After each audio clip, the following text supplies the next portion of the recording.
Banyak yang gak sadar remaja juga bisa berduka. Kadang duka mereka tuh gak kelihatan, tapi ya sebenarnya tetap nyata. Seringkali dianggap sepele, belum ngerti, atau nanti juga lewat, atau ya simply dianggap akan lewat aja gitu. Padahal tanpa dukungan, duka mereka itu bisa berubah jadi luka yang terbawa sampai dewasa. Halo, saya Karinka, Grief Wellness Facilitator yang memakai Expressive Arts as Therapy sebagai cara menenangkan dan menyenangkan untuk merangkul duka. Karena saya percaya setiap duka punya cerita yang layak didengar. Banyak yang remaja yang kelihatannya baik-baik aja gitu ya, padahal di dalamnya ya lagi ngerasa kosong, bingung, atau sedih banget.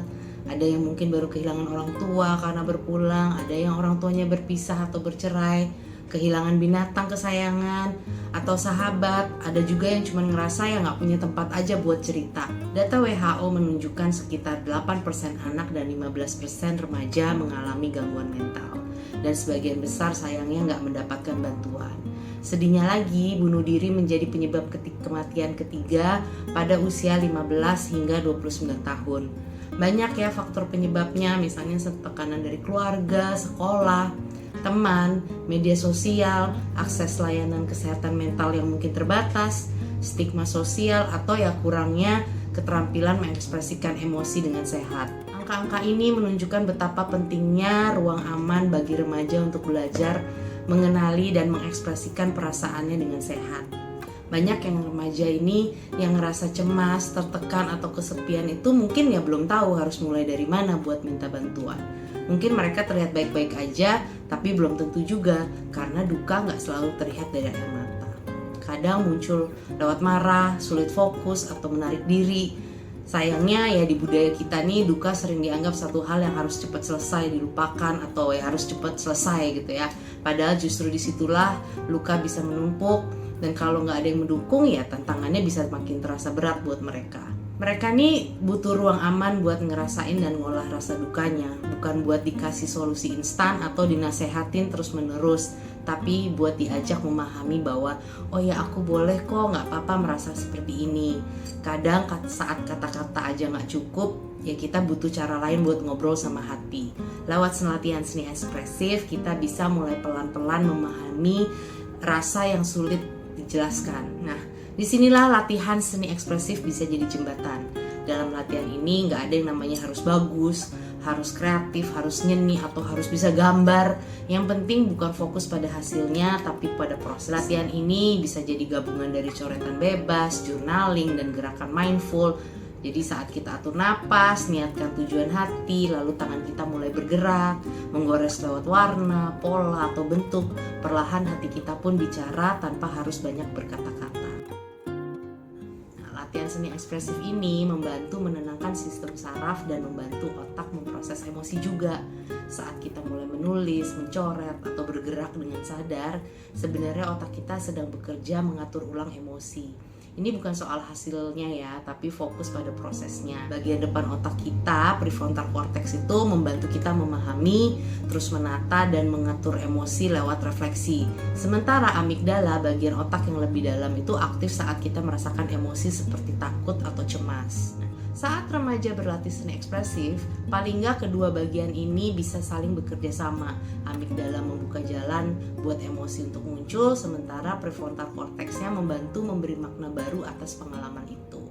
Melalui warna, bentuk, dan visual, latihan seni ekspresif tuh bantu mereka merasakan, mengenali, dan memahami perasaan mereka dengan lebih jelas. Karena otak remaja juga masih dalam perkembangan, khususnya bagian depan prefrontal cortex tadi ya, jadi penting bagi mereka untuk belajar mengenali dan melatih diri merespon stres dengan cara yang sehat.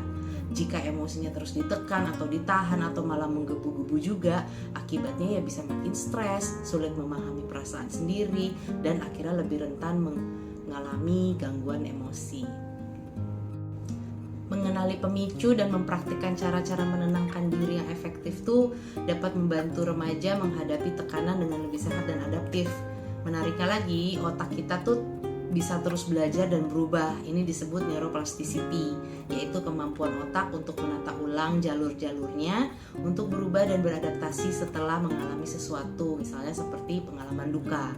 Artinya, setiap kali remaja menulis, menggambar, atau berlatih seni ekspresif, otak mereka belajar beradaptasi untuk menenangkan diri, menemukan perspektif baru, dan menumbuhkan kreativitas setelah mengalami masa sulit. Dengan memanfaatkan kemampuan otak ini, latihan seni ekspresif membantu remaja mengolah rasa duka dengan lebih tenang, menurunkan kecemasan, meredakan emosi yang sulit, dan menemukan harapan di tengah proses pulihnya. Setiap coretan atau gerakan mindful bisa jadi cara untuk bilang ke diri sendiri, it's okay to feel this way.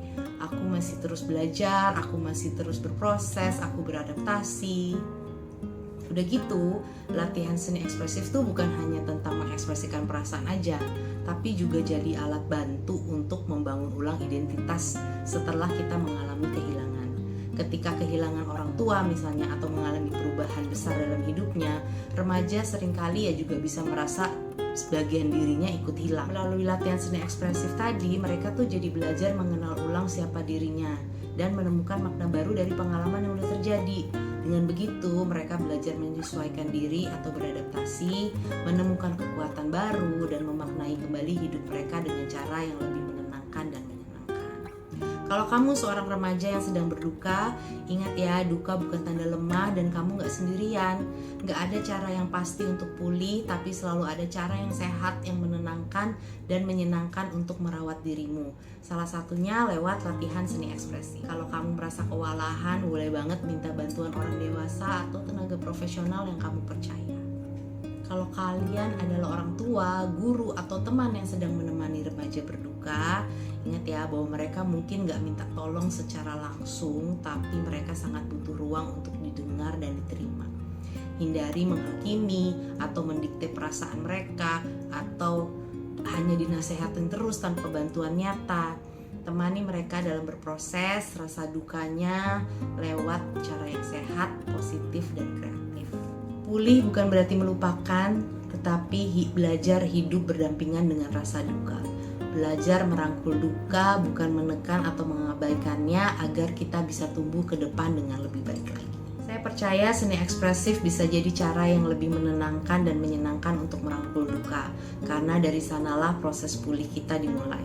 Jadi, yuk kasih ruang buat dirimu atau remaja di sekitarmu untuk mengolah rasa dan pikiran dukanya lewat latihan seni ekspresif, karena setiap coretan kecil bisa jadi langkah besar untuk pulih dan merakit diri kembali. Kalau kamu penasaran seperti apa latihan seni ekspresif, tonton video lainnya dan jangan lupa ya subscribe channel Merakit Diri. Kita belajar bareng merawat kesehatan mental lewat coretan, cerita, dan gerakan mindful. Klik juga like dan share supaya lebih banyak teman yang bisa belajar tentang grief dan expressive arts. Sampai jumpa di video berikutnya. Bye.